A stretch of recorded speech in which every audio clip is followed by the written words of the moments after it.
संवरते उस मुसाफिर से है जिसकी आंखों में संवरते कल का सुनहरा सपना है। यकीनन जो मैं कह रहा हूं वो बातें आपको सुनने में बहुत अच्छी लग रही होंगी, लेकिन इस सरकार का एक सच और भी है, और वो सच ये है कि ये सरकार जो भी विकास के काम करती है उस पर चर्चा थोड़ी कम होती है, और कानून व्यवस्था, जिसे हम अंग्रेजी में लॉ एंड ऑर्डर कहते हैं, उसकी चर्चा ज्यादा होती है। आज प्राइम न्यूज के स्टूडियो में हमने दिग्गजों की एक महफिल सजाई है। हमने उन्हें बुलाया है यह जानने समझने के लिए कि 3-3.5 साल की सरकार चलाने के बाद उत्तर प्रदेश वास्तव में कितना तरक्की के पथ पर है, और कानून व्यवस्था जो समाजवादी सरकार को हर अपने कार्यकाल में घेरता है, यह मुद्दा, इसको सरकार कैसे टैकल कर रही है।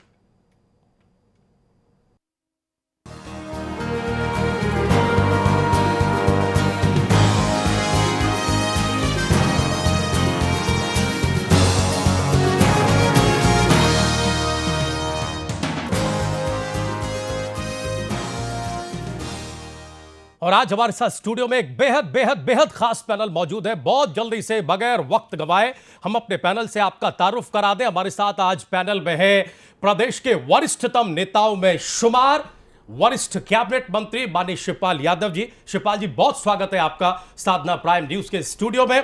हमारे साथ है देश की राजनीति के वरिष्ठतम नेताओं में शुमार, एक वक्त में देश की राजनीति का गलियारा जिनके घर से होकर गुजरता था, अमर सिंह जी, उत्तर प्रदेश से ताल्लुक रखते हैं, और अमर सिंह जी की हनक और धमक के बारे में सारे लोग परिचित हैं। अमर सिंह जी, बहुत स्वागत है साधना प्राइम न्यूज के स्टूडियो में। हमारे साथ है उत्तर प्रदेश भाजपा की तेज तर्रार महिला नेता, युवा प्रवक्ता अनिला सिंह जी। हमारे साथ चैनल हेड बृजमोहन सिंह भी हैं। आप सभी का बहुत बहुत स्वागत। और हमारे साथ रमा रमण सिंह। उत्तर प्रदेश में कहा जाता है कि किसी अधिकारी के पास अगर सबसे ज्यादा शक्ति है, सबसे ज्यादा काम करने का मौका है, तो वो नोएडा अथॉरिटी के सीईओ के पास है। अक्सर मजाक में, आम चर्चाओं में लोग ये कहते हैं। रमण सिंह जी आज खुद हमारे साथ जुड़े हुए हैं। बहुत स्वागत सिंह साहब। और हमारे साथ कुछ और मेहमान अब से थोड़ी देर में जुड़ेंगे। हम सीधे चर्चा शिवपाल जी के पास ले जाएंगे। शिवपाल जी, हम बहुत बातें करते हैं, हम सरकारी विज्ञापन भी देखते हैं, हम सरकार जो विकास के पथ पर आगे बढ़ रही है उसका भी आलोचनात्मक विश्लेषण करते हैं, लेकिन एक बात जो समाजवादी सरकार की गले की हड्डी बन जाती है, चाहे कार्यकाल कोई सा हो, वो है लॉ एंड ऑर्डर, कानून व्यवस्था। ऐसा क्यों है सर? देखिए, जब से हमारी सरकार बनी है उत्तर प्रदेश में जी, वैसे तो उत्तर प्रदेश में हर क्षेत्र में हमारी सरकार ने काम किया है। विकास का काम बहुत तेज़ी के साथ किया है, चाहे सड़कों का हो, चाहे किसानों की सिंचाई का हो, चाहे पर्यटक, और यहीं तक नहीं, प्रत्येक व्यक्ति की आय को भी बढ़ी है जी। हमारी सरकार बनने से पहले प्रति व्यक्ति की आय 21,000 रुपये प्रति व्यक्ति थी, और आज प्रति व्यक्ति आय बढ़कर के 39,000 हो चुकी है। पर्यटकों की संख्या बढ़ी है हमारे उत्तर प्रदेश में जी। और जहाँ पर भी अगर कोई घटना हुई है तो उसकी रिपोर्ट लिखी गई है, टाला मटोली नहीं की गई है, और जो भी घटना हुई है उसका खुलासा भी किया है हमारी पुलिस ने जी। और खुलासा होने के बाद भी कार्रवाई भी हुई है। उसके बाद भी अन्य प्रदेशों में, हमारे प्रदेश उत्तर प्रदेश बड़ा प्रदेश है, जनसंख्या भी बड़ी हुई है जी, और बहुत से छोटे छोटे प्रदेश हैं बगल के लगे हुए हैं, दिल्ली है और भी प्रदेश हैं, मध्य प्रदेश है और कर्नाटक है, ये सभी प्रदेश हैं।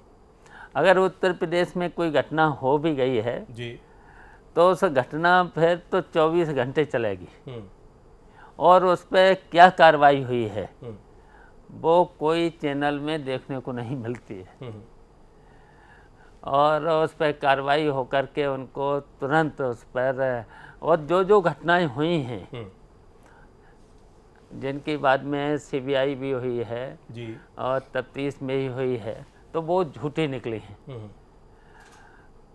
उन्हें किस तरीके से मोड़ा गया है, लेकिन वो आज तक चैनल में नहीं आई। अगर हो सकता है हम लोगों की भी गलती हो जी, हम लोगों को भी उसका प्रचार करना चाहिए था चैनल के माध्यम से, अखबारों के माध्यम से, लेकिन नहीं कर पाए। नहीं शिवपाल जी, आज सौभाग्य है कि आप इस तरह से जनता से रूबरू हैं, और जैसा कि मैंने परिचय में कहा, आज अमर सिंह जी भी यहाँ मौजूद हैं।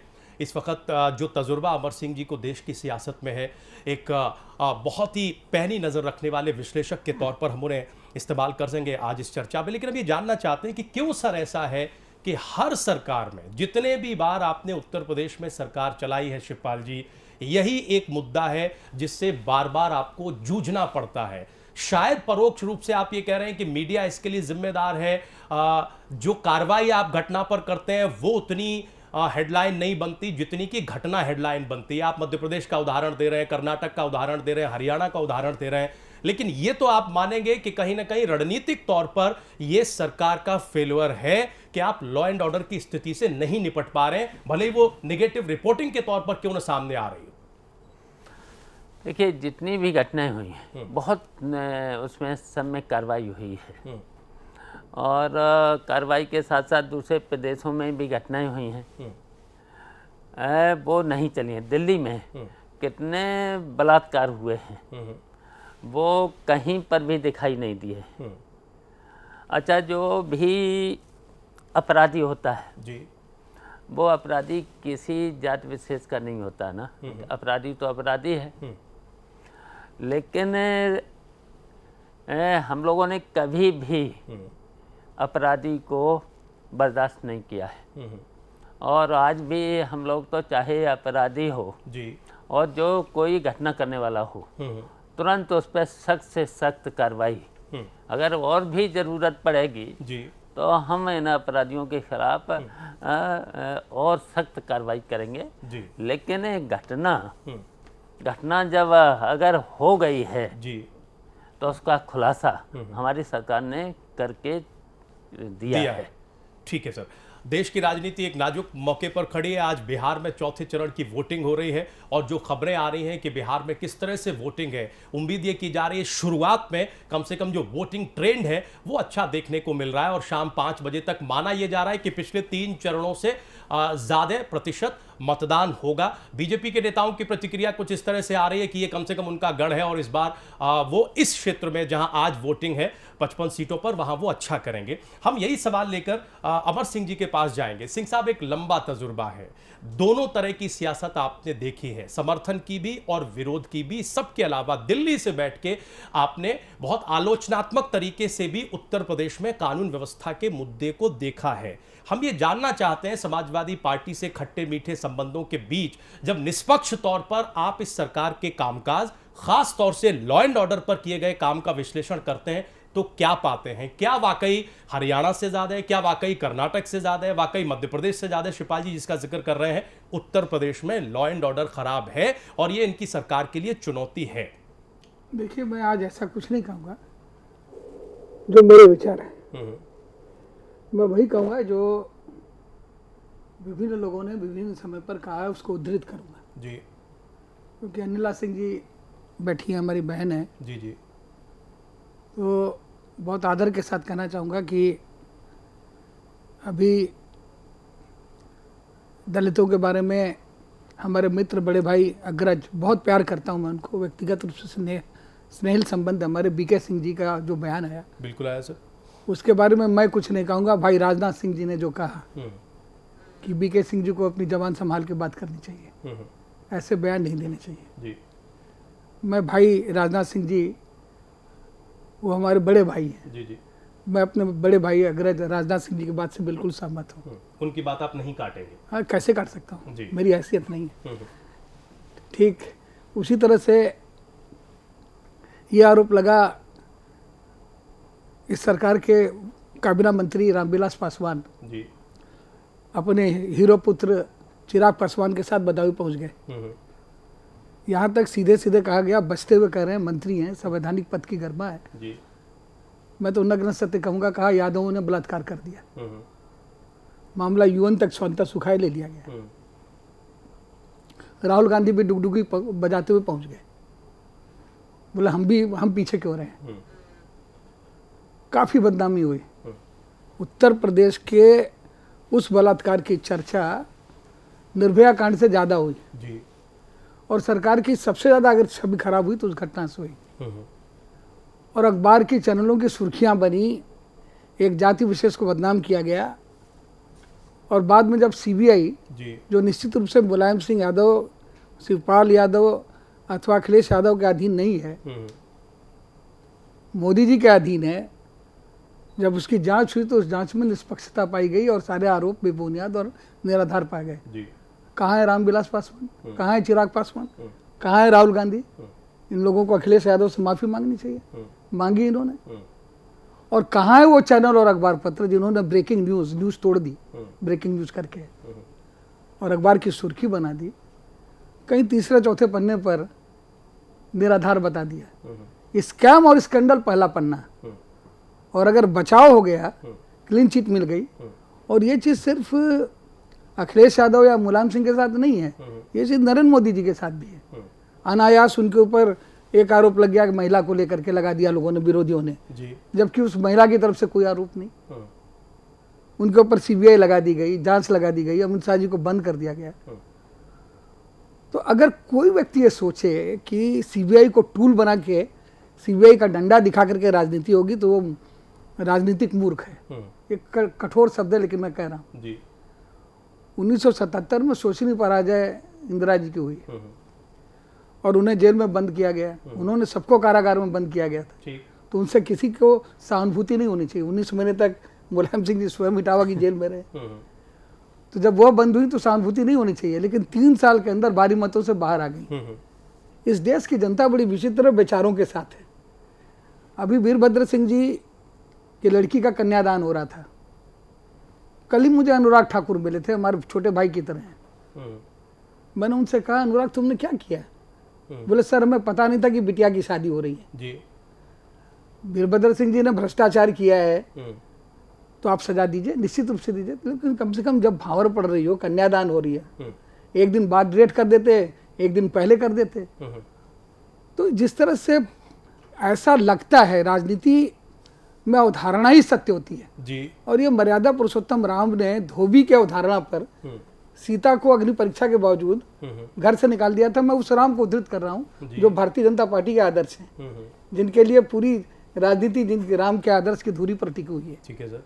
तो अवधारणा की इतनी चिंता राम करते थे तो हम सबको भी करनी चाहिए। तो सवाल ये कि कर्नाटक में एक बच्ची के साथ बलात्कार होता है, कांग्रेस की सरकार है सिद्धरामैया जी की, अभिभावक सड़क पर आ जाते हैं। दिल्ली में रोज बलात्कार होते हैं, उबेर की टैक्सियों में बलात्कार होता है, विदेशी महिलाओं के साथ होता है। तो दिल्ली का बलात्कार एक सामान्य घटना है। नहीं, सामान्य घटना नहीं, मीडिया ने उसको खूब उठाया।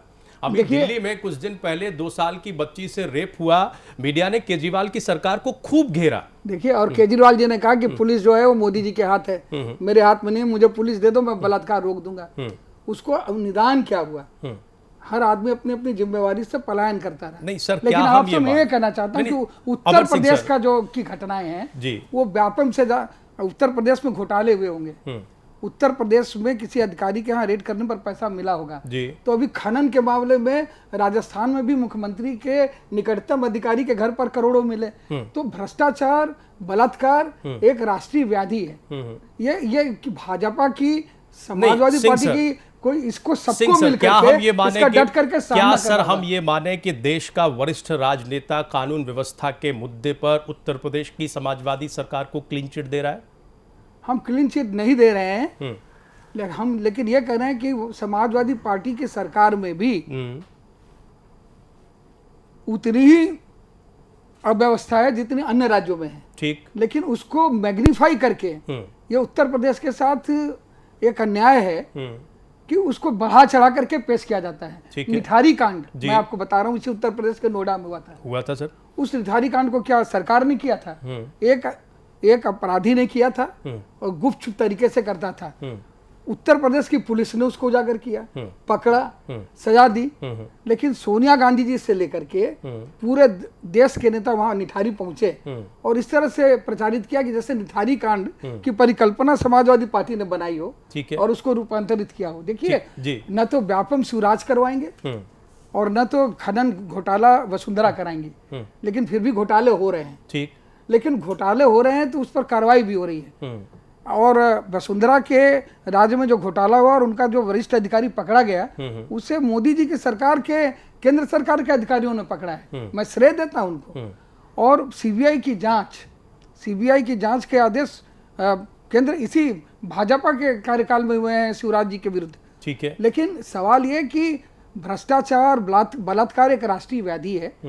इस राष्ट्रीय, जैसे आतंकवाद है, जिस तरह से सीमा पर असुरक्षा है, जिस तरह से हमारे पड़ोसियों से खतरा है, इस पर हम सबको मिलकर के एक रूपता बना करके, बजाय इसके कि हम राजनीति करें, इस पर एक रास्ता निकालने की जरूरत है। उत्तर प्रदेश को बदनाम करने की जरूरत नहीं। जैसा कि अमर सिंह जी आपने खुद जिक्र किया, अनिला सिंह जी स्टूडियो में मौजूद है, वो खुद ये सारी बात सुन रहे हैं। अनिला सिंह जी, अमर सिंह जी जो कह रहे हैं उस बात का जवाब दीजिएगा, शिवपाल जी ने जो कहा उस बात का जवाब दीजिएगा, लेकिन सवाल यह है कि क्यों आपको मध्य प्रदेश, हरियाणा और इससे पहले कर्नाटक से ज़्यादा उत्तर प्रदेश की चीज़ें बड़ी दिखाई देती हैं, या फिर आप उस लेंस से देखते हैं और जनता को दिखाते हैं? देखिए राजीव जी, उत्तर प्रदेश जो है इस भारतवर्ष का सबसे बड़ा प्रदेश है, सबसे ज़्यादा आबादी वाला प्रदेश है, तो यहाँ जो कुछ भी होगा तो वो पूरे देश की नज़रों में आएगा। और इस प्रदेश की वासी होने के नाते यहाँ जो कुछ भी होता है वो मेरे लिए चिंता का विषय भी होता है, और कुछ अच्छी बात होती है तो वो हर्ष का विषय भी होता है।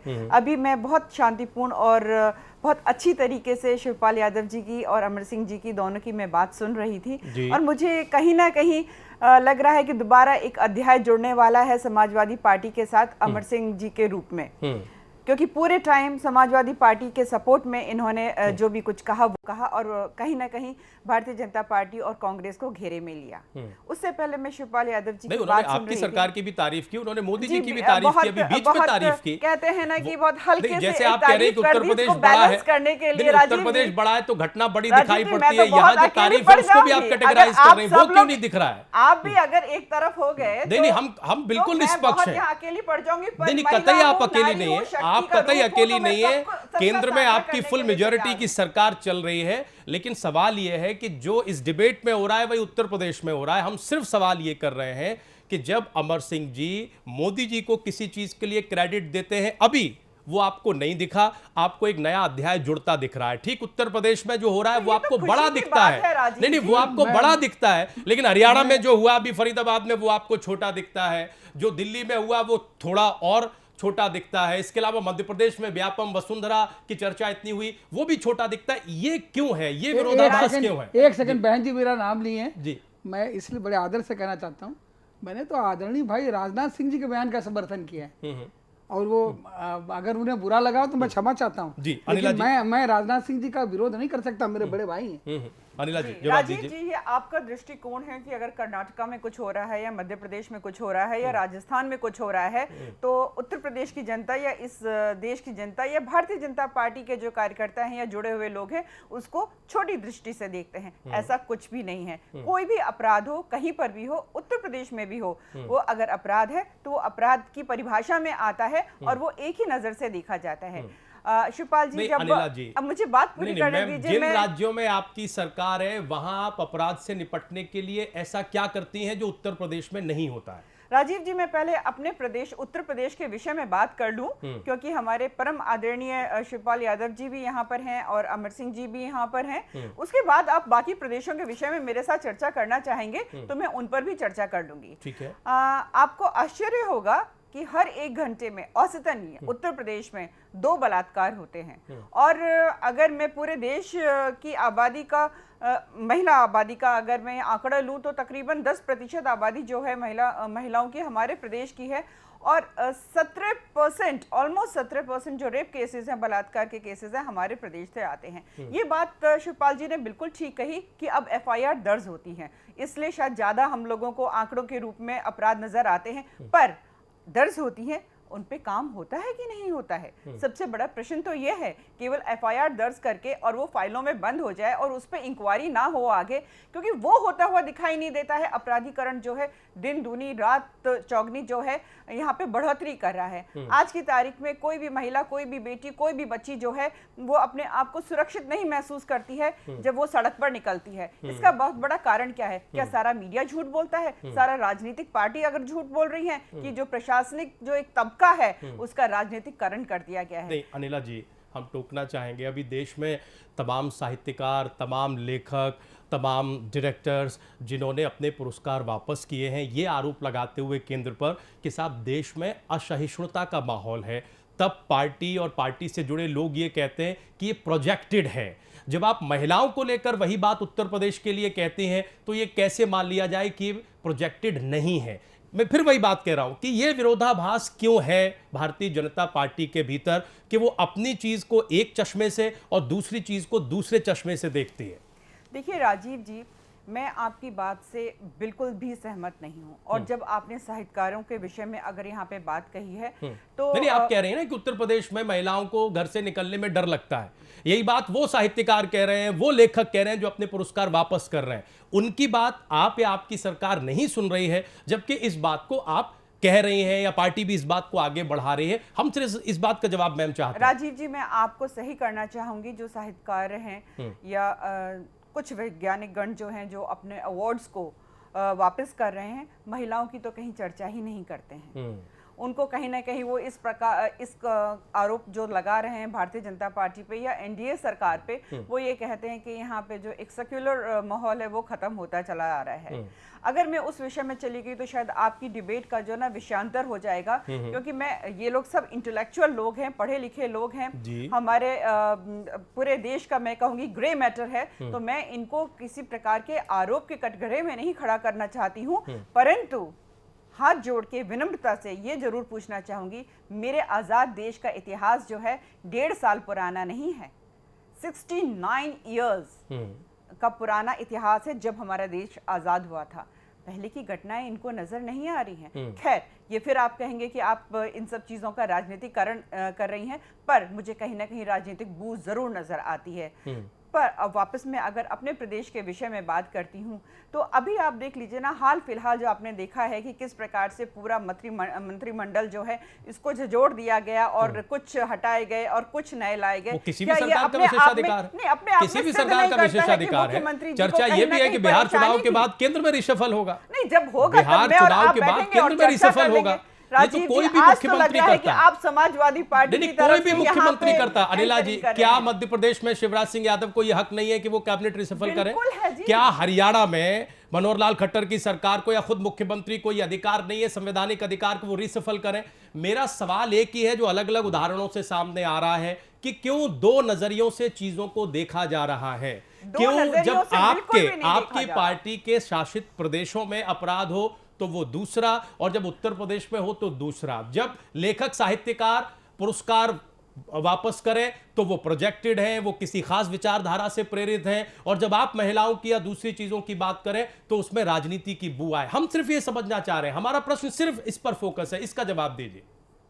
नहीं, देखिए, मैंने आपकी सारे जितना भी आपने दोबारा पूछा है उसका जवाब, उसका उत्तर मैं दे चुकी हूँ। मैं दे चुकी हूँ कि क्या मेरा आजाद भारत का इतिहास 1.5 साल पुराना है, उससे पहले का कोई इतिहास नहीं रहा, चाहे वो अच्छा रहा हो चाहे बुरा रहा हो, उसका उत्तर आप नहीं देंगे मुझको यहाँ पे। नहीं, हम तो आपके प्रश्न का उत्तर सीधे शिवपाल जी से ले लेंगे।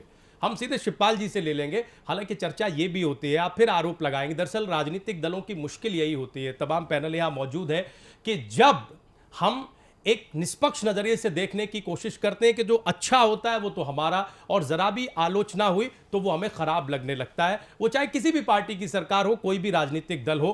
के विक्रम राव साहब हमारे साथ जुड़े हुए। इससे पहले कि हम बृजमोहन जी को इस चर्चा में जोड़े, इससे पहले कि हम जरा रमा रमण जी के पास जाएं और उनसे रिएक्शन लें, हम जरा के विक्रम राव साहब को इस चर्चा में जोड़ना चाहते हैं। के विक्रम राव साहब, ये जो स्थिति है इस वक्त देश की सियासत में और खासतौर से उत्तर प्रदेश में कि राजनीतिक दल दो चश्मों से चीजों को देखते हैं, इसे आप कैसे परिभाषित करेंगे? असल में घटनाओं का राजनीतिकरण कौन कर रहा है, और उत्तर प्रदेश के लिहाज से, समाजवादी सरकार के लिहाज से जो कानून व्यवस्था का विषय है वो कितना महत्वपूर्ण है? सर,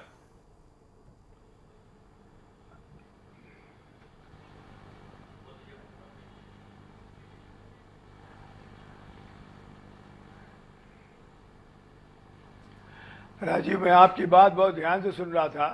सर्वाधिक समसामयिक विषय पर बात करने के पहले मैं एक बात का जरूर उल्लेख करना चाहूंगा। जी सर। शिवपाल सिंह तो बैटिंग करेंगे अपनी टीम को बचाने के लिए, जाहिर है सर, बिल्कुल जाहिर है। और दूसरा, अमर सिंह जी के बारे में उनकी टिप्पणी बड़ी दिलचस्प लगी कि उत्तर प्रदेश के समाजवादी सरकार में बड़ा योगदान रहा है उनके पतन अभ्युदय में, बढ़ाने गिराने में सरकार को, अमर सिंह जी का। सवाल ये है राजीव कि कल जो बात हुई 17 महीने पहले क्यों नहीं हो सकती थी? उत्तर प्रदेश में मुलायम सिंह जी ने कहा था लोकसभा चुनाव में जो पार्टी हारी है उस क्षेत्र के मंत्रियों को हटाएंगे। 17 महीने लग गए दंड देने के लिए उन लोगों को जो लापरवाही कोताही रहे। वो मंत्री लोग जो पेंशनर जैसे बिहेव कर रहे थे, एक चुनौती बीजेपी की उनके सामने, एक चुनौती कांग्रेस उनके सामने, कोई काम नहीं हुआ। मुलायम सिंह जी सार्वजनिक रूप से चेतावनी देते रहे लोगों को, कुछ नहीं हुआ। इस संदर्भ में आपने जो कहा राजीव, बहुत गौरतलब बात है। 2 चश्मे से, हाँ, हरियाणा में, तमिलनाडु में और जगह जो बात होती है वो थोड़ी दबा दी जाती है, उत्तर प्रदेश बढ़ा दी जाती है। मेरे ख्याल से मीडिया के पूर्वाग्रह के बारे में, राग अनुराग द्वेष के बारे में चर्चा होनी चाहिए। मुझे लगता है कि भारतीय राष्ट्रीय चैनल भी बहुत ज्यादा ईमानदारी से चीजों को नहीं उठा रहे हैं। उत्तर प्रदेश के बारे में थोड़े पूर्वाग्रह से ग्रसित हैं। जब मायावती की सरकार थी आलोचना बहुत कम होती थी, डरते थे मीडिया वाले बात उठाने में। उसके पहले कांग्रेस पार्टी थी, अलग बात है। लेकिन आज जब आजादी ज्यादा है उत्तर प्रदेश में तो आलोचना स्वाभाविक है, लेकिन अच्छी बात है। एक लोकतांत्रिक प्रक्रिया उत्तर प्रदेश में है। आज मीडिया को ज्यादा आजादी बात कहने की। इसीलिए राजीव जो आपने सवाल उठाया है उसका एकमात्र जवाब ये है कि आज मीडिया की आजादी की वजह से उत्तर प्रदेश में बात उछल रही है। खैर उछलना चाहिए, दबाना नहीं चाहिए। सरकार गलती करेगी दबाना चाहिए, यही लोहिया का सिद्धांत रहा है और यही लोहिया सरकार को मानना चाहिए। राजीव रहे सर, प्लीज आप हमारे साथ, हम अपने दर्शकों को बता दें कि आज साधना प्राइम के स्टूडियो में एक हाई प्रोफाइल पैनल मौजूद है। ये हाई प्रोफाइल दरअसल कद से भी ज्यादा इस लिहाज से है क्योंकि प्रदेश के, देश के ज्वलंत मुद्दों पर यहां खुलकर बात हो रही है, कोई लाग लपेट नहीं है। प्रदेश के वरिष्ठतम नेता, हम बार बार कह रहे हैं कि सरकार के वरिष्ठतम कैबिनेट मिनिस्टर के सामने जब सीधे कानून व्यवस्था का मुद्दा इस तरीके से उठे तो आप ये अंदाजा लगाइए कि हम कितने बेलाग और बेबाक होकर सवाल करते हैं। हम इससे पहले कि जरा रमा रमण जी को जोड़ें क्योंकि बहुत सारे सरोकार ऐसे भी हैं जिससे उन पर चर्चा होती है। कई बार बिल्डर्स की बात हो या नोएडा अथॉरिटी के कामकाज की बात हो, वो खबरों में चले आते हैं। इससे पहले हम जरा बृजमोहन जी को जोड़ना चाहेंगे। इनका समय स्टूडियो में और ऑफिस में, दफ्तर में कम गुजरता है। ये उत्तर प्रदेश की नब्ज को पकड़ने टटोलने के लिए फील्ड के दौरे पर, लखनऊ के दौरे पर ज्यादा रहते हैं। हम वाकई ये समझना चाहते हैं बृजमोहन जी आपसे कि क्यों ये दोहरापन है? क्या अब इस देश की सियासत का मुकद्दर यही रह गया है कि सिर्फ आंकड़ों की राजनीति समझो, चाहे जो जैसे बयान दो, लेकिन सत्य अब वो आंकड़ा ही है जिससे सरकारें बनती बिगड़ती हैं। हम जो करें वो अच्छा, दूसरा जो करे वो खराब। क्या इस तरह की परिस्थिति है या फिर कानून व्यवस्था जैसे संवेदनशील मसले पर उत्तर प्रदेश की घटनाओं को वाकई बढ़ा चढ़ाकर पेश किया जाता है? निश्चित रूप से राजीव, सबसे बड़ी बात यहाँ पे ये कि जो आज हमारा पैनल है, जिसको जो दर्शक हमारे इस पूरे प्रोग्राम से जुड़ रहे हैं, वो देख सकते हैं कि इस देश के सबसे एक्सक्लूसिव पैनल आज हमारे स्टूडियो में मौजूद है। स्वयं शिवपाल सिंह यादव जी हैं, अमर सिंह जी हैं, अनिला सिंह जी हैं, रामा रमन साहब हैं। देखिए, कई सारे प्रश्नों को आपने रखा और एक साथ उसका अगर हमें एक मुंह तोड़ अगर हम जवाब दें उसका सीधे, क्योंकि सरकार बैठी है, विपक्ष बैठा है और केंद्र का सरकार का भी पक्षधर एक हमारे पास प्रतिनिधि बैठा है। देखिए, सबसे बड़ा एग्जाम्पल है आज रामा रमन साहब की हम बात करें, वो हमारे साथ अभी स्टूडियो में हमारे साथ वहां से जुड़ चुके हैं, वो हमारे प्रोग्राम में। इस सरकार की सबसे बड़ी विश्वसनीयता आप इसी से पता लगा सकते हैं कि काबिलियत को अगर हम किसी को, अगर इस बात के लिए हम अगर किसी को क्वालिफाई करते हैं तो रामा रमन जो इसमें वर्तमान डेजिग्नेशन पे उनकी, वो नोएडा अथॉरिटी के चेयरमैन है, ग्रेटर नोएडा अथॉरिटी के भी चेयरमैन है और यमुना एक्सप्रेसवे के भी थे। अभी शायद मुझे लगता है कुछ फेरबदल हुए हैं और इससे पहले वो मायावती सरकार में भी वो इसी पोस्ट पे थे। तो क्या ये माना जाए कि अगर कहीं ना कहीं काबिलियत की अगर हम बात करते हैं तो क्या समाजवादी पार्टी ने क्या वहां पे बाइफिकेशन किया या उन्होंने कोई बाइजम किया कि उन्होंने यहाँ किसी यादव को बैठा दिया होता, क्योंकि उनके ऊपर आरोप लगते हैं कि यादवों की सरकार है और यहाँ पे उन्होंने रामारमण जी को रखा। आप नोएडा में आप रहते हैं, हम भी यहाँ पे रहते हैं, क्या आपको लगता है यहाँ पे नोएडा में कि अगर आज से कभी भी अगर, क्योंकि सबसे अधिक मीडिया यहीं पे रहती है और यहीं से खबरें निकलती हैं, आप ये बताइए कभी आपने अगर मीडिया के तौर पे अगर फोन किया, अगर कोई समस्या आपकी हुई, क्या नोएडा पुलिस आपके पास नहीं पहुंचती है? हम यहाँ स्टूडियो में बैठकर अक्सर इस बात की चर्चाएं करने लगते हैं और मुझे इस बात की हिपोक्रेसी लगती है कि हमारे देश की मीडिया को हम कैसे समझाएं कि अगर आपको आजादी मिली हुई। के विक्रम साहब ने बहुत अच्छी बात कही है, मैं आपको बताऊं, मैं इससे जब मायावती जी की सरकार थी तो अगर हमें उनसे मिलना होता था तो कालिदास मार्ग पे लखनऊ में उनका आवास है, जो मुख्यमंत्री का ऑफिशियल रेजिडेंस बोलते हैं। बहुत सारे दर्शक जो हमारे लखनऊ में नहीं रहते हैं वो नहीं जानते होंगे, लेकिन 5 कालिदास मार्ग उसको हम बोलते हैं, वो हमारा सीएम का ऑफिशियल रेजिडेंस है। लगभग आधे किलोमीटर हम लोग को गाड़ी से उतार दिया जाता था, हम वहां पे जाते थे, हम उनसे बात करने के लिए हमारे से इतनी तलाशी होती थी जैसे लगता था कि हम कोई एयरपोर्ट पे, इंटरनेशनल एयरपोर्ट पे जब हम जाते हैं तो हमारी जिस तरह से हम चेक इन करते हैं तो हमारे साथ जो वहां पे तलाशी होती उस तरह से हमारी तलाशी ली जाती थी। तब मीडिया पूरी तरीके से चुप था, वो मायावती जी को लोहो मतलब आयरन लेडी और इस तरह का नाम दिया करता था उनको लेके। आज भी अगर मायावती विपक्ष में, अगर आप मायावती से कोई सवाल पूछ लीजिए उसका जवाब आपको नहीं मिलता। 2 बड़े दिग्गज हमारे साथ बैठे हुए हैं यहाँ पे, क्योंकि खुद एक लेडी हमारे साथ अनिला सिंह जी डिफेंड करती है अपनी पार्टी को बहुत अच्छी तरीके से। रामारमण साहब भी बैठे हैं सामने, आप जरा पूछिए उनसे कि क्या पिछली सरकारों में एक व्यक्ति विशेष की यहां पे सरकार चला करती थी, वो बिल्डरों के लिए तय करता था कि यहां पे किसको क्या प्लॉट मिलने, किसको नहीं मिलने। लॉ एंड ऑर्डर की जो स्थिति होती थी वहां पे बिल्डर सबसे अधिक परेशान हुआ करते, क्योंकि उनको कोई समस्या बहुत ज्यादा सुलझाने वाली स्थिति नहीं थी। रामारमण साहब आपको पूरा बताएंगे कि किस प्रकार से यहाँ, क्योंकि आप नोएडा में कहीं ना कहीं, हम और आप भी यहाँ पे रियल एस्टेट डेवलपर के साथ उनके साथ जुड़ाव है, लेकिन क्या हमें कोई समस्या अगर होती है तो कहीं ना कहीं इस सरकार में एक सुनवाई होती है। और जो स्थिति है पूरे प्रदेश की जो है, मुझे लगता है कहीं ना कहीं थोड़ा बाइजम हो चुका मीडिया के अंदर, नेशनल पार्टीज के द्वारा खासतौर से बहुत ज्यादा यहाँ बाइजम हो चुके। रीजनल जो चैनल्स है अगर वो तो थोड़ी बहुत खबरें दिखा भी देते हैं, लेकिन नेशनल पार्टी, नेशनल चैनल्स जिस तरीके से समाजवादी पार्टी को जिस चश्मे से देखते हैं, मुझे लगता है ये बहुत नाइंसाफी है। और मुझे लगता है इसके लिए कहीं ना कहीं मीडिया संघ को इकट्ठे होकर के कहीं ना कहीं आपस में अपने गिरबान में जरूर झांकना। बृजमोहन जी, हम तो बचना चाह रहे थे, हम तो जाति विशेष, अमर सिंह जी भी जब इस्तेमाल कर रहे थे अपनी शब्दावली में से शब्द निकाल के, तो पहले उन्होंने जाति विशेष, लेकिन आपकी बेबाकी ने सीधे वो अटैक वहीं कर दिया। हम अनिला सिंह जी के सवाल जो उन्होंने उठाए कि साहब उत्तर प्रदेश में महिलाएं पूरी तरह से असुरक्षित हैं, सुरक्षित नहीं है, महिलाओं को निकलने में डर लगता है। जो राव साहब ने टिप्पणी की कि साहब 17 महीने आपको क्यों लग गए, क्योंकि जो कैबिनेट रिसफल आपने किया, ये बात तो नेताजी बहुत पहले कह चुके थे और सार्वजनिक मंचों से लगातार कहते रहे।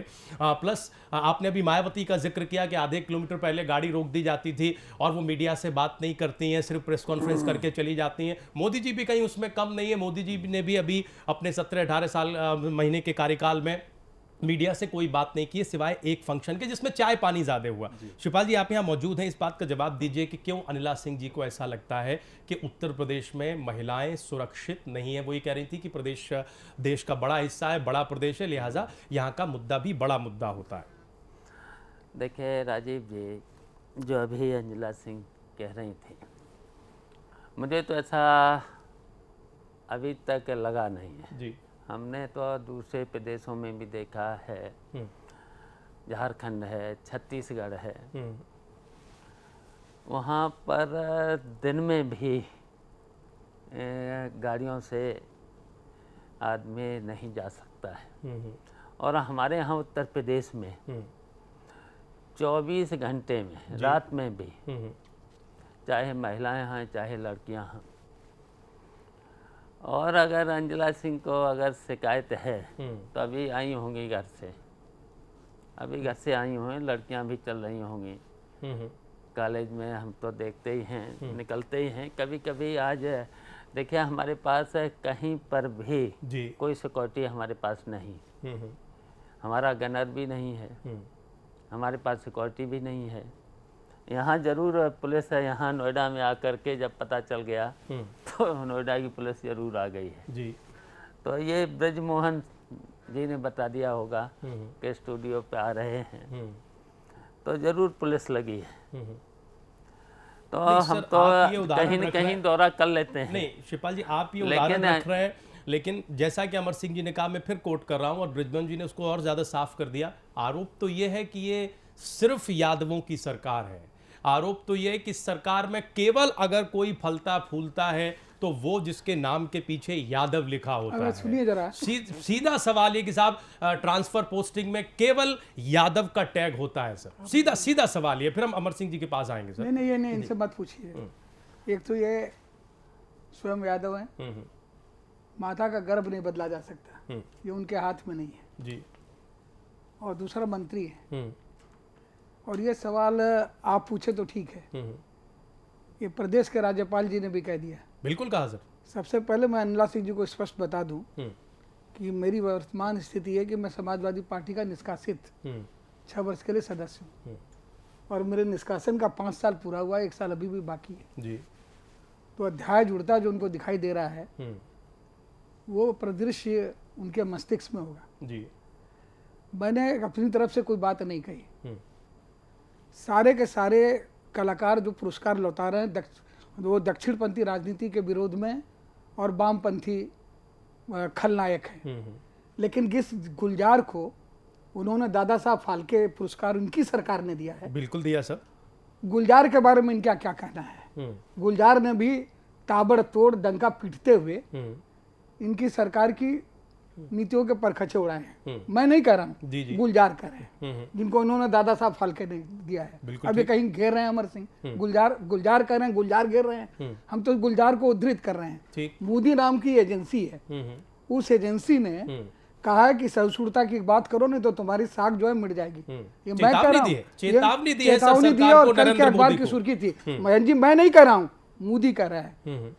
गाय के ऊपर एक टिप्पणी, चाय पर चर्चा हुई, उसने एक सामान्य चाय वाले को प्रधानमंत्री बना दिया। बिल्कुल ठीक। फिर गाय पर चर्चा हुई तो उसमें खट्टर साहब भी शामिल हो गए, हरियाणा के मुख्यमंत्री भी शामिल हो गए।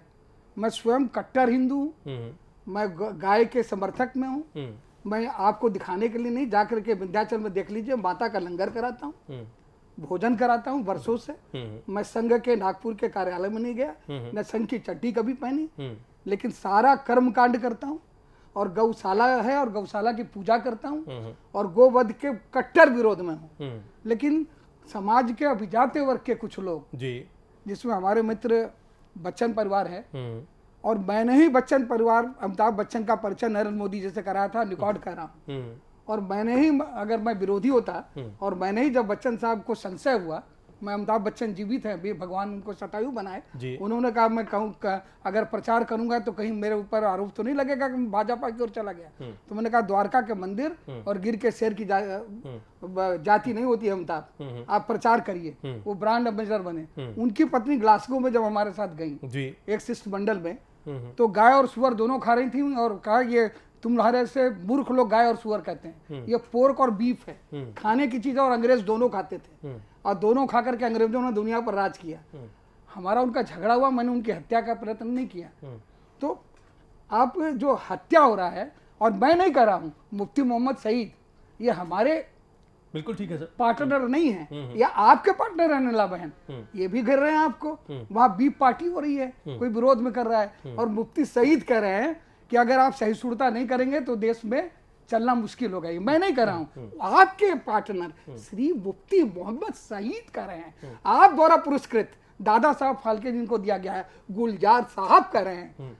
गजेंद्र चौहान अच्छे व्यक्ति होंगे, उनके विरोध में पूना फिल्म इंस्टीट्यूट के सारे बालक जो है वो सड़क पर आ गए। 1.5 महीने तक सर उनकी स्ट्राइक चली। उन्हें मुझे कहने दीजिए, और मैं उद्धृत कर रहा हूं, मुलायम सिंह जी ने कहा कि सीमा सुरक्षा के मामले में, भाषा के मामले में, आतंकवाद से लड़ने के मामले में मैं नरेंद्र मोदी के साथ हूं। नाम लेके कहा, प्रधानमंत्री नरेंद्र मोदी जी के साथ हूं। संसद में जब गतिरोध हुआ, कांग्रेस ने श्रृंखलता की, तो मुलायम सिंह जी ने खड़े होकर के नरेंद्र मोदी जी का समर्थन किया। मैं अन्ना सिंह जी आपकी बात मानूं कि आपके नेता नरेंद्र मोदी की बात मानूं? आप नरेंद्र मोदी से बड़ी हैं। बनारस के रैली में उन्होंने मुलायम सिंह की प्रशंसा की, बिहार की रैली में उन्होंने मुलायम सिंह की प्रशंसा की, और तथाकथित धर्मनिरपेक्ष लोग जब वामपंथी दल बिहार में चुनाव लड़ते हैं, वो वैसे चुनाव लड़ते हैं तो उन पर आरोप नहीं लगता है। मुलायम सिंह अगर चुनाव लड़ते हैं तो कहा जाता है कि वो मोदी के दलाल हैं, एजेंट हैं, मोदी इसीलिए उनकी तारीफ कर रहे हैं। तो देखिए, हम तो मोदी जी को उद्धृत कर रहे हैं कि मोदी जी की तारीफ आपकी आलोचना से ज्यादा बड़ी है। और मुलायम सिंह जी वो व्यक्ति हैं, मैं उनकी अनायास प्रशंसा नहीं कर रहा हूं, उनके हिंदी और राष्ट्रभाषा के प्रति प्रेम को देखते हुए परम पूजनीय सुदर्शन जी उनके निवास पर गए आरएसएस प्रमुख और उनकी प्रशंसा करके आए। तो देखिए राजनीति में विरोध विचार का होता है, लेकिन कई समाजवादी पार्टी का राष्ट्रीय अधिवेशन चित्रकूट में था और आपको नहीं पता होगा और आप नहीं जानते होंगे, कनिष्ठ हैं आप हम लोगों से बहुत। नानाजी देशमुख उनका बड़ा स्नेह था। मैंने और मुलायम सिंह जी ने नानाजी देशमुख की बड़ी मदद की और उनको वहां पर अवस्थित किया, करने में मदद की, बल्कि मदद किया, अपना दायित्व का पालन किया। नानाजी ऐसे बड़े मनीषी व्यक्ति का जो विचारधारा हो उनकी सेवा करना हमारा धर्म था। और हमने एक दिन कहा कि हम समाजवादी पार्टी का अधिवेशन करना चाहते हैं। चित्रकूट में अधिवेशन हुआ, शिवपाल बैठे हैं, संघ के संशोधकों ने समाजवादी पार्टी का अधिवेशन संपन्न करवाया। ये इस तरह की राजनीति में संबंध होते। तब राजनीति में तो गैंगवार हो गई है, माई वे अदरवाइज हाईवे। अगर हमारे साथ हो तब तुम हमारे साथ हो, हमारे साथ नहीं हो तो हमारे शत्रु हो। अगर जैसे तमिलनाडु में हो गया है, जैसे उत्तर प्रदेश में भी शुरू हुआ है। और जहां तक आलोचना का प्रश्न है, यहाँ रमन बैठे हैं, एक सामान्य हमारा काम था, जायज काम था। कई बार धक्के खाए, नहीं हुआ, हमारा अपना काम नहीं हुआ। कहा ये कर दो, हो जाएगा। पूरी चर्चा वो सुन रहे हैं, हम जरा रमारमण जी के पास जाना चाहते हैं। ऊपर कर रहा हूं और मैं बृजमोहन सिंह से असहमत हूं। बहुजन समाज पार्टी के शासन काल में जो अधिकारी शीर्ष पर थे, चाहे नवनीत सहगल हो और अन्य हो, वो अभी भी जो धान कूट रहे हैं, तब भी मजा लिए, अब भी मजा लिए हैं। इसकी समीक्षा की जरूरत है। इस कैटेगरी में तो वो रमारमण जी को भी रख रहे हैं, हम उनके पास जाना चाहते हैं, उनसे प्रतिक्रिया लेना चाहते हैं। लेकिन अमर सिंह जी, जिस बात पर आपने ये पूरा जवाब दिया, ये सरकार तो यादवों की सरकार है, आरोप लगता है यादव अधिकारी इसमें मलाई खाते हैं। अगर नाम के आगे यादव लिखा है तो आपका भला है, नहीं तो आप फिर पीछे। इस सरकार में 14 साल तक शिवपाल से ज्यादा बड़ी हैसियत हमारी रही, इनके मुंह पर कह रहे हैं। और आज भी अगर हम शिवपाल को कुछ कह दें, प्रेम और सद्भाव इतना है तो ये ना नहीं कर सकते हम, जबकि हम निष्कासित व्यक्ति हैं। हम यादव हैं क्या, आप बता दीजिए। हम तो, हमें कोई कहता है कि अमर सिंह छत्री हैं और अमर सिंह जी का संबंध सारे छत्रियों से है, तो मैं अपनी माँ का गर्व बदल दूं। उनका संबंध संगीत सोम से है, तो आप संगीत सोम जानते हैं, मुझे राजनाथ सिंह भी जानते हैं, दिग्विजय सिंह। क्षत्रिय होना अपराध है, यादव होना अपराध है। ये क्यों? ये इसलिए कि मुलायम सिंह यादव हैं, मुलायम सिंह यादव हैं और सरकार में है। और यादव अधिकारी अगर वो योग्य है, लेकिन वो जगमोहन यादव तो डीजीपी नहीं बनना चाहिए क्योंकि यादव है, ये कौन सी बात है? अगर अटल बिहारी वाजपेयी ब्राह्मण हैं तो सारे ब्राह्मण अधिकारियों का गला काट दिया जाए। या नरेंद्र मोदी जी गुजरात कैडर के हैं, तो गुजरात के जो उनके ऊपर भी आरोप लगता है रोज कि पूरे गुजरात में बना दिया भारत को, सारे गुजरात के अधिकारियों को ले आए हैं। तो नरेंद्र मोदी जी का अधिकार है कि जिसको जानते हैं, जिसके साथ काम किए हैं और वो योग्य है, उसको रखें। उसके ऊपर आप टिप्पणी क्यों करते हैं? अगर यादव अधिकारी, यादव नेता अगर कुछ गलत कर रहे हैं तो उसकी बात करिए। और यादव पर आरोप तो लगा था बदायूं में, उस आरोप का रस क्या निकला? उस आरोप का रस निकला कि नरेंद्र मोदी की सीबीआई ने क्लीन चिट दिया। उस क्लीन चिट की चर्चा क्यों नहीं हुई? उसकी सुर्खी क्यों नहीं बनी? हम जरा रमारमण जी के पास चलते हैं सर। विषय बहुत है क्योंकि पिछले एक महीने में इस देश में बीफ को लेकर बहुत सियासत हुई। अलग अलग राजनीतिक दल इस मुद्दे को अलग अलग तरीके से भुनाते रहे हैं और जो दिल्ली एनसीआर के इलाके में यानी दादरी बिसेड़ा में हुआ, उसकी धमक चमक हमें बिहार तक सुनाई दी। हम जरा रमारमण जी आपको जोड़ना चाहते हैं सर। 2-3 अलग अलग तरीकों से आपका नाम आया, बृजमोहन जी ने आपका जिक्र किया। आप एक ऐसे अधिकारी हैं Noida authority, greater Noida authority में जो सबसे बड़े पद पर बैठे हैं और आपने 2 सरकारों का, जो बिल्कुल विरोधाभासी सरकारें हैं, उनका कार्यकाल पहले देखा और अब देख रहे हैं। क्या फर्क महसूस करते हैं? अमर सिंह जी ने इस डिबेट में ही सीधा यह कह दिया कि एक छोटा काम था लेकिन वो काम आपने नहीं किया, नहीं हुआ। देखिए, मैं एक ब्यूरोक्रेट हूं और ब्यूरोक्रेट किसी दल के उसके बारे में टिप्पणी करने का हमारे अनुशासन की परिधि में नहीं आता है। मैं सिर्फ जी प्लीज बोलिए सर, हम सुन रहे हैं। इतना कहना चाहूंगा कि हमारा काम है सरकार की जो नीतियां हैं, सरकार उसे ईमानदारी से उसका फील्ड में उसको एग्जीक्यूट कराए।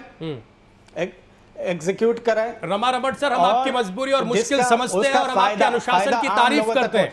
रमा सर, हम आपकी मुश्किल समझते हैं, मजबूरी, आपकी मर्यादा भी समझते हैं और आपके अनुशासन की तारीफ करते हैं। सर एक बात बता दीजिए, वो ये कि रमा रमण की कार्यकुशलता में ऐसी कौन सी जादूगरी है जिससे कि आप पिछली सरकार में भी श्रेष्ठतम पदों पर रहे और इस सरकार में भी?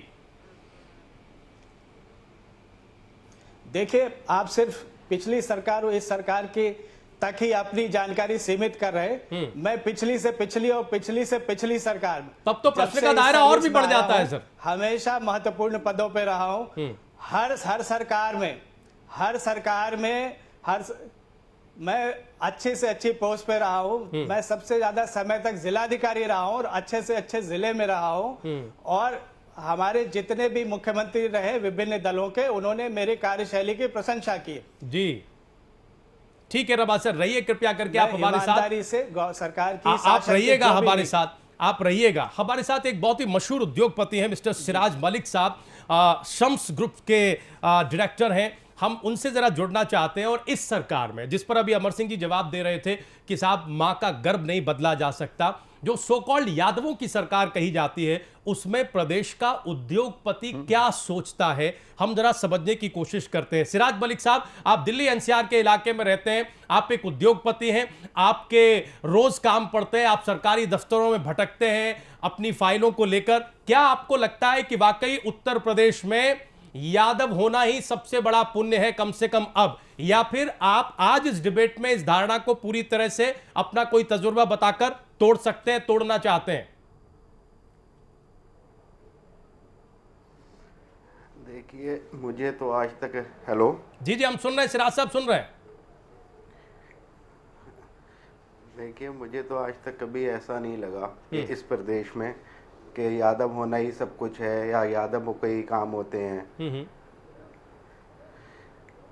यहाँ तो हमारे युवा माननीय मुख्यमंत्री जी ने जितना विकास कर रहे हैं या जितना उद्योगपति को, बिजनेसमैन का साथ दे रहे हैं, तो मेरा कभी ऐसा कोई तजुर्बा नहीं हुआ कि मैं ऐसा हुआ हो कि इसलिए किया गया हो कि आप यादव हैं, आप मुस्लिम हैं, आप ये हैं। कम से कम कोई जाति मैंने तजुर्बा, सरकार में ऐसा कोई कार्य नहीं देखा।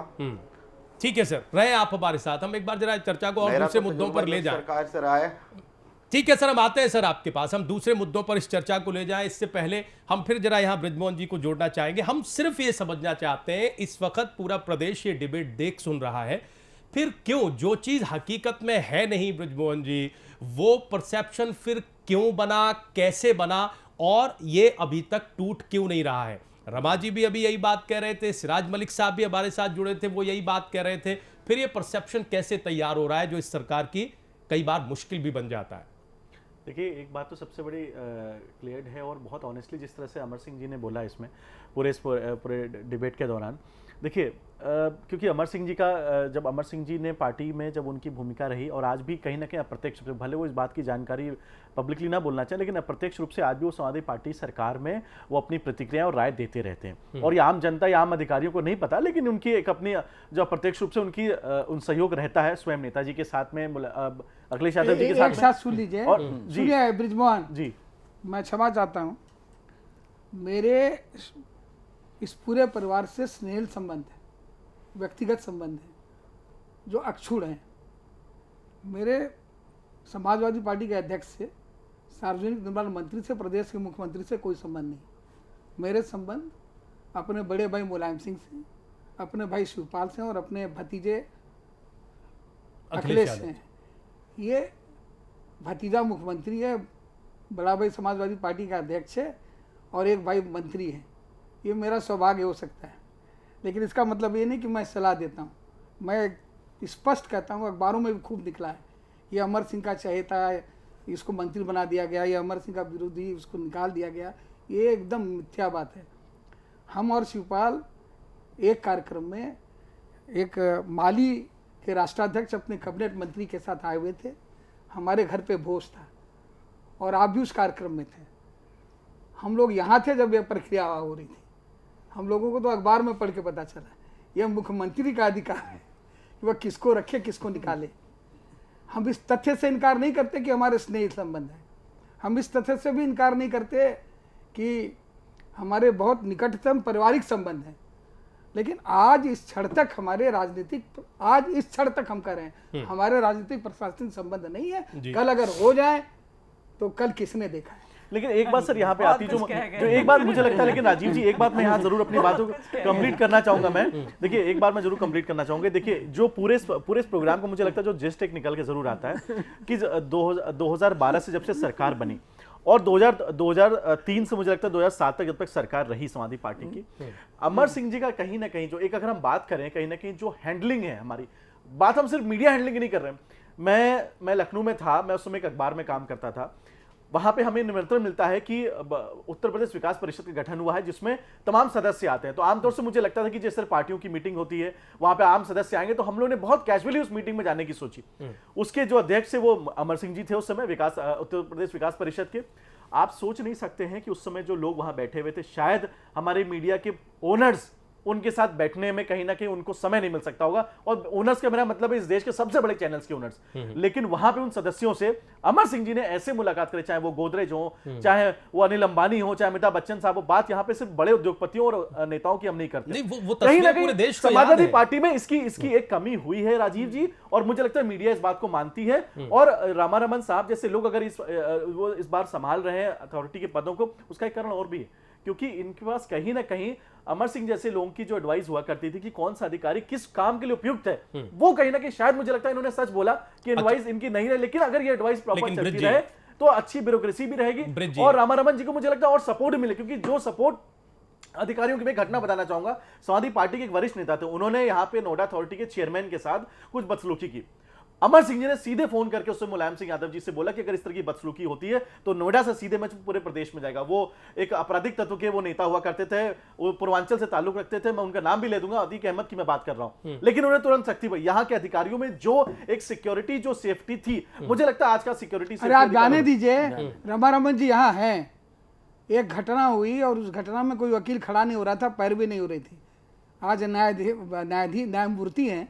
मैंने उदय ललित जी से हस्तक्षेप करके इनकी सभा करके, जबकि मेरा कोई लेना देना नहीं है, उत्तर प्रदेश से तो लेना देना है, परिवार से तो लेना देना है, इस व्यवस्था में भी मैंने मदद की, उदय ललित जी को खड़ा करवाया। मैं खुलेआम चैनल पर कह रहा हूँ और मैं आगे भी करूंगा। और अगर भारतीय जनता पार्टी को भी राष्ट्र हित में जरूरत होगी और हमसे कहा जाएगा तो हम जरूर काम करेंगे। अमर सिंह जी, लाख टके का सवाल ये है जिस पर हर हफ्ते एक चर्चा हो जाती है, हर अखबार में कहीं ना कहीं एक खबर आपको ढूंढे तो मिल जाएगी। अभी अनिला सिंह जी भी कह रही थी कि नहीं, बहुत बड़ी बात कह दी, बहुत गहरी बात कह दी। ब्रिज जी भी उस तरफ इशारा कर रहे थे। आज आप दोनों लोग स्टूडियो में मौजूद हैं। सर, जनता को बता दीजिए कि अमर सिंह कब समाजवादी पार्टी में ज्वाइन कर रहे हैं। अभी जब एक डॉक्टर साहब पहुंचे थे लखनऊ में अपने हॉस्पिटल का शिलान्यास के लिए, जब आप मुलायम सिंह जी के साथ मंच पर थे, तब भी हर चैनल पर, हर अखबार में यही सुर्खी थी कि अब अमर सिंह का रास्ता साहब, वो जल्दी ही होंगे समाजवादी पार्टी में शामिल।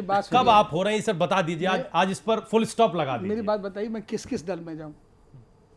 ये अगर कोई सार्वजनिक हित का कार्यक्रम हो जी, उसमें अगर भारतीय जनता पार्टी के प्रशासन से मुझे आमंत्रण मिले, मैं वहाँ भी चला जाऊँगा। तो आप कहेंगे मैं भाजपा में जा रहा हूँ। ओम माथुर जी मेरे मित्र हैं, एक बार औपचारिक रूप से मैं उनसे मिलने चला गया तो आप लोगों ने भारतीय जनता पार्टी में भेज दिया। गोरखपुर में योगी आदित्यनाथ हमारे क्षत्रियों के पीठ के जी रक्षक हैं और उस नाते हम क्षत्रिय वहाँ जाते हैं। जब बड़े महंत का निधन हुआ, मैं वहाँ गया तो कहा गया कि मैं उग्र हिंदुत्व का सहभागी बनने जा रहा हूँ। तो आप लोगों की बड़ी कृपा है हमारे ऊपर। और राजनीति का खेल अभूतपूर्व, कभी हम भूतपूर्व, कभी तुम भूतपूर्व। नहीं सर, लेकिन ये कभी मैं भूतपूर्व सांसद हूँ। नहीं सर, लेकिन राजनीति में जो होता है वो दिखता नहीं और जो दिखता है वो होता नहीं है। सर, आज ये बता ही दीजिए कि कब अमर सिंह, कब, किस मौके पर, किस चीज का इंतजार कर रहे हैं जब वो समाजवादी पार्टी में शामिल होंगे। आज सर इस पर पूर्ण विराम लगा दीजिए। ऐसा सर, इन चर्चाओं को हमेशा के लिए खत्म कर दीजिए। ऐसा है, पत्रकारों का काम होता है पता करना, शोध करना, अध्ययन करना, दबी हुई खबरों को उजागर करना, फिर ब्रेकिंग न्यूज करना। तो आपका काम मैं आसान क्यों करूं? तो आपका जो चैनल है तनख्वाह ब्रिजमोहन को देता है, मुझे तो देता नहीं। अच्छा सर, कब तक नहीं जाएंगे ये बता दीजिए, कब तक कि भाई इस तारीख तक मैं नहीं जाऊंगा। जैसे अभी आप जिक्र कर रहे थे कि 6 वर्ष का निष्कासन है, 5 वर्ष हो गए, 1 वर्ष बचा हुआ है। क्या हम ये माने कि 1 वर्ष बाद पूरा वो निष्कासन का समय पूरे होने के बाद अमर सिंह विधिवत समाजवादी पार्टी में चले जाएंगे? क्योंकि तब तक चुनाव का वक्त भी करीब आ जाएगा। 2-4 ज्योतिषी हैं बहुत अच्छे हैं, जी। अपनी कुंडली दे दूंगा और उनका पता बता दूंगा, उनसे आप चर्चा कर लें। मतलब आप खुलासा नहीं करेंगे? चलिए हम शिवपाल जी से पूछ लेते हैं, क्योंकि जितनी जिम्मेदारी आपकी बनती है उतनी शिवपाल जी की भी बनती है। सर, कब शामिल करा रहे हैं अमर सिंह जी को समाजवादी पार्टी में? देखिए, हमारे संबंध तो हैं अमर सिंह जी से, पारिवारिक संबंध है, और हमारी लगातार बातचीत भी हुई है। और जब भी मुझे बुलाया, निमंत्रण दिया, मैं आया। और जहाँ तक अब निर्णय तो आदरणीय अमर सिंह जी को लेना है और नेताजी को लेना है। अब जब निर्णय जब ले लेंगे अमर सिंह जी और नेताजी से बातचीत हो जाएगी जी। अब निर्णय इन्हीं दोनों लोगों को लेना है। नेताजी जब कभी मिलेंगे तब हम उनसे सवाल जरूर पूछेंगे, सर निर्णय क्यों नहीं हो पा रहा है? क्योंकि उन्होंने तो आपके ऊपर डाल दिया कि सिर्फ आपके निर्णय की देरी है। शिवपाल जो हैं वो एक होता है कि एक भाई होता है जो कि सत्ता का भाई होता है, जो सुविधा का भाई होता है। एक भाई होता है जो संक्रमण का भाई होता है और निरंतरता का भाई होता है। तो शिवपाल हमारे संक्रमण और निरंतरता के भाई हैं। इनकी निरंतरता में तो सर एक भाई की ख्वाहिश पूरी कर दीजिए ना। अमर सिंह जी, एक भाई की ख्वाहिश पूरी कर दीजिए। वो ये कह रहे हैं कि आपको निर्णय लेना है, नेताजी को निर्णय लेना है। ये जो आप निर्णय आज यहाँ दर्शकों को बता के उनकी ख्वाहिश को पूरा कर दीजिए। हमारे दर्शक भी जो है, मेरी बात आप सुने जी। यह निर्णय अब अडवाणी जी कब ठंडे बस्ते से निकलेंगे? अब वो राष्ट्रपति उनको बनाया जाएगा कि नहीं? नाम अमिताभ बच्चन का भी आ रहा है जी। अब आप अडवाणी जी को बुला के पूछिएगा या मोदी जी को और अमित शाह जी को पूछिएगा जी।